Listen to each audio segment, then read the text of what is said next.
Seguimos aquí en Dinámica Económica, un programa de economía para todos, Jairo Severino, pero hay que decir que esta semana el presidente Luis Abinader sustituyó al ministro de Hacienda, señor José Vicente. José Manuel Vicente, pero el segundo apellido de él que es medio raro. Duboc. José Vicente Duboc. Fue Su Duboc es un puertoplateño, creo yo. Sustituido, seguro, por ahí. Sí. Fue sustituido del Ministerio de Hacienda, donde tenía ya 5 años, y fue designado en su lugar Magín Díaz. Magín Díaz es un veterano, ¿eh? Un veterano. Magín Díaz Domingo. Sí. Magín Javier Díaz Domingo. Sí. Y yo... Es un veterano. Vamos a decir a la gente, te pregunto. Señores, Magín Díaz fue viceministro de Hacienda de Crédito Público. No, pero lo antes. No, pero está bien, pero no quiero decir que eso. Pero ¿te acuerdas cuando se hizo la negociación con Petrocaribe? Con Petrocaribe, sí, la deuda. Eso lo manejó Magín Díaz. Porque él era el director de Crédito Público, viceministro y director de Crédito Público del Ministerio de Hacienda. Así es. Y luego fue director de Impuesto Interno. Antes, tú dices. No, estuvo en el gobierno de Hipólito Mejía. Su primera experiencia en el Estado fue también en Hacienda, en el gobierno de Hipólito Mejía. Cuando se llamaba Secretaría de Estado de Finanzas. Sí, porque él ha trabajado en el gobierno, en Hacienda, en el gobierno de Hipólito Mejía, en el gobierno de Leonel Fernández, en el gobierno de Danilo Medina, y ahora viene como un ministro, que es un cargazo, en el gobierno de Luis Abinader. Aparte de eso, ¿en qué momento? Es un hombre muy cercano, demasiado cercano. ¿A quién? No voy a decir que es demasiado. Cuidado. Sí, pero muy cercano. Llévalo suave. A Celso Marrancini, que es el gurú del gabinete eléctrico. Sí. Exactamente. No, bueno, yo creo que... Que también trabajó en el gobierno de Leonel y de Danilo. De Leonel, en el gobierno de Danilo, y en el gobierno de Hipólito, creo también. No, pues ahí estaba en gremio. Pero Celso Marrancini, señores, fue presidente del Consejo de Administración de la CDE en el primer gobierno de Leonel, en el 96-2000. Exacto, sí, así es. O sea, pero déjame decirte una cosa. En este momento... Y después fue administrador de la CDE, obviamente. ¿Cuál es la diferencia ahora? Porque tú sabes que José Vicente es un hombre cuadrado, organizado al extremo, cuadrado, excelente, muy inteligente. Sí, tuvo logros importantes en Hacienda. Sí, fue un buen ministro. Fue un excelente ministro. Pero tuvo un fallido. Ahora, ¿qué pasa? Bueno, es que nadie es perfecto. ¿Qué pasa? Que en el caso de Magín, yo creo hay dos cualidades de Magín. Dos cualidades. Aparte de esa otra de conocer al ciego durmiendo y al cojo sentado. Sí, porque él conoce esa institución. Hay otra cosa. Que eso es lo que lo hace ser, desde mi punto de vista, primero que es un buen técnico. Y lo otro es que es pragmático. Es más pragmático. El hecho de haber tenido una experiencia de Estado lo va a ayudar a ser pragmático. Su experiencia en impuestos internos posiblemente fue tan o más importante que en Hacienda, porque en impuestos internos él lideró el área de recaudación interna, ¿verdad? Ahora, ¿qué pasa? Recuerda que en el año 2023 se intentó lo de la reforma. La reforma fiscal. Se presentó la reforma, el ministro de Hacienda, José Vicente, la presentó, estuvimos ahí nosotros, en el Palacio. Todo el equipo de finanzas, el área fiscal del gobierno estuvo ahí y José Vicente lideró la presentación. Ese proyecto, malogrado, se malogró, no pudo pasar. Obviamente que en ese momento, si tú sacas cuenta, comenzó a haber algún tipo de cambio en la acción del Ministerio de Hacienda. Fíjate que hasta ese momento se venía pregonando inclusive los logros en materia de logros con la calificación de riesgo, que obviamente el país nunca la había mejorado. Creo que así fue, de hecho, el único país de América Latina que logró mejorar su calificación de riesgo después de Paraguay, que Paraguay logró el grado de inversión.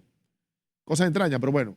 Entonces, eso hizo que lograra también Hacienda renegociar la deuda varias veces. El reenganche, el manejo de pasivo, que le fue muy bien a José Vicente, porque obviamente hay que entender que a José Vicente le tocó el Ministerio de Hacienda también un proceso incómodo en los mercados de capitales, porque la misma pandemia afectó muchísimas cosas.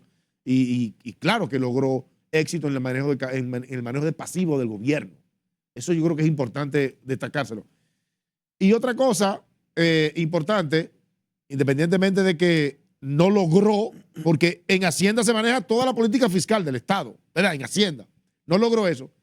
Y es que yo creo que también él fue una persona que por venir del sector empresarial se supo manejar también con el sector empresarial. Es muy diplomático, Jair, no se ve. No, el problema es que yo, no, diplomático no. De su gestión, ¿verdad? Mire, estoy hablando de la gestión de Jochi Mire Vicente. una cosa que pasa con Jochi Vicente. ¿Entiendes? Mire qué pasa con Jochi Vicente. Oye, ahora viene... Jochi Vicente es un buen funcionario. Yo siempre he dicho que creo que de los últimos ministros de Hacienda que hemos tenido los últimos 20 años, quizás ese sea el más sobresaliente. Pero Jochi Vicente, por ejemplo, cuando se sometió al proyecto de reforma fiscal, que fue un fracaso, y que el gobierno tuvo que darle para atrás, claro, a la gana al presidente. Sí. Una de las razones por las que se le dio para atrás no fue por toda la crítica negativa que hubo, sino porque parece que fue a esa altura que el presidente se enteró de que Jochi Vicente había elaborado ese proyecto de ley de reforma fiscal sin haber hecho las consultas y el consenso adecuado con los demás miembros del gabinete económico del gobierno. Cuando le preguntaron al ministro de Economía de entonces, el señor Paveriza Contreras, si conocía el proyecto, dijo que no lo conocía. Y cuando le dijeron que tenía que salir a defenderlo, dijo, yo no voy a salir a defender algo que yo no conozco. Quiere decir que no lo consultaron para la elaboración del proyecto. Y eso mismo le pasó al director de aduanas en parte, le pasó al director de impuestos internos en parte, le pasó al director de presupuesto también. El señor Rijo Presbó. Que tuvieron todo ahí. Que dicho sea de paso, tuvieron todo ahí y nadie dijo una palabra. Y cuando tocó salir a defender el proyecto, el único que salió a defender el proyecto a los medios de comunicación fue precisamente Jochi Vicente. ¿Cuántas entrevistas dio Jochi Vicente a los canales de televisión durante 5 años? Varias. Ahí. Solamente cuando sometieron el proyecto de reforma. Antes de eso, no había ido y no le concedía entrevista a nadie. Esa es la realidad. Entonces, ¿qué pasa? Que Jochi Vicente tenía la situación de que no se llevaba muy bien, aparentemente, con los demás funcionarios del gabinete económico. Lo veía como... del gobierno. Porque lo tenía como al lado. Por ejemplo, ¿cuántas veces usted vio en un ambiente de coordinación junto al director de presupuesto y a Jochi Vicente? Me refiero a José Rijo Presbó. Incluso a veces habían actividades que convocaban a la prensa. El ministro de Hacienda y el director de presupuesto van a estar presentes los dos. Y uno de los dos faltaba. O cuando iban a llevar el proyecto de presupuesto a la Cámara de Diputados o al Senado para someterlo, que se somete cada año. O iba uno o iba el otro. Porque parece que no se podían sentar juntos en una mesa. Y eso pasó con otros funcionarios del gabinete. Además, un error.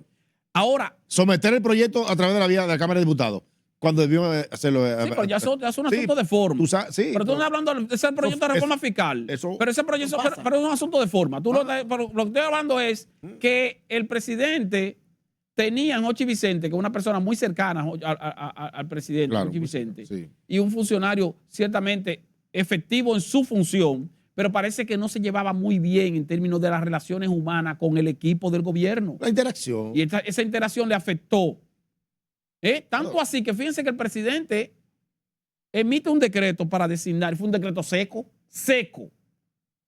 Se deroga el decreto que designó a Jochi Vicente en tal fecha y se designa a fulano de tal, en este caso Magín Díaz, en esa posición. Más nada. Ni se explica si fue que renunció, si fue que... Ni tampoco se le designó en otro sitio, ni se le designó como asesor, que ustedes saben que muchas veces tú quitas al funcionario y luego lo dejas como asesor de la institución para que se vea como... No. Seco. Va para afuera y viene otro. Eso es lo que dice el decreto. Búsquenlo. Él renunció. Ahora, lo otro es, señores, que el presidente también sorprendió a su equipo económico. O sea, el presidente... bueno, mira, hay como cierta inconformidad y el equipo económico no se siente como cómodo con Jochi. Bueno, vamos a tener que quitar a Jochi. Tú dices que renunció. Hay otros que dicen que fue el presidente que le pidió la renuncia. No sé. Lo que sí sé es que ese equipo económico que quería que quitaran a Jochi fue sorprendido cuando el presidente puso a Magín Díaz, que no tiene nada que ver con el PRM. Que no es de su equipo. Es un experto, conoce el área. Un experto, pero no experto. Y hay que ver lo que va a pasar. Pero ven acá. Pero el gobierno, el presidente no puede. Tú me traes a un funcionario del PLD. Pero es para complacer. Para que me dirija. O es para gobernar. No, pero por eso estoy diciendo que es para gobernar, no para complacer. Gobernar. Por eso estoy diciendo que lo sorprendió. El presidente sorprendió a su partido y sorprendió a su equipo económico de su partido cuando designó a un individuo que tiene una gran capacidad como Magín Díaz, excelente, muy bien, pero Magín Díaz es un hombre del gobierno pasado. Bueno. Y si tú te pones a analizar, señores, para que tú veas, el gabinete eléctrico del gobierno, El presidente puso a un PRMista a dirigirlo y fracasó. Fracasó en el gabinete eléctrico. Me refiero a Toñito Almonte y comparte. Antonio Almonte, sí. Antonio Almonte. Y tuvo que poner a uno que ha dirigido el sector eléctrico en el gobierno del PLD. Que tiene carácter. Que se trata de Celso Marrancín. Que tiene carácter. O sea, tuvo que buscar, tuvo que poner a alguien vinculado con el PLD o más cercano al PLD o más cercano a Leonel Fernández a dirigir el sector eléctrico. Porque de su partido parece que no hay nadie que pueda dirigir el sector eléctrico. No, que no hay nadie. Y ahora, no hay nadie. Ahora no es en la política fiscal, saca uno de su partido para poner a alguien que también fue funcionario destacado en el gobierno, en los gobiernos del PLD. Eso sin decir que el gobernador del Banco Central, obviamente, y eso fue una muy buena decisión, que él ratificó, también viene de gobiernos anteriores. O sea que si uno se pone a calcular, uno dice, pero más que ¿dónde están los PRMistas? Los técnicos PRMistas para que resuelvan. En obra pública, ¿quién dirige obra pública? Un reformista. ¿Quién dirige el ministro de Industria y Comercio? Un reformista. Aliado que llegó al PRM de último. No, y se juramentó. Sí, se juramentó, pero viene del Partido Reformista. O sea, ¿y dónde están los dirigentes tradicionales del PRD que ahora es PRM? ¿Dónde están los técnicos? Pero bueno, lo voy a dejar ahí, Jairo, porque tenemos que irnos ya. Sí, vámonos. Se ha terminado el programa. Vámonos. Le invitamos a todos los amables televidentes a que nos continúen con la programación de RNN, Canal 25. Sigan ahí. RNN 2, Canal 67 y también con nosotros. El próximo sábado a esta misma hora por este mismo canal. Bye.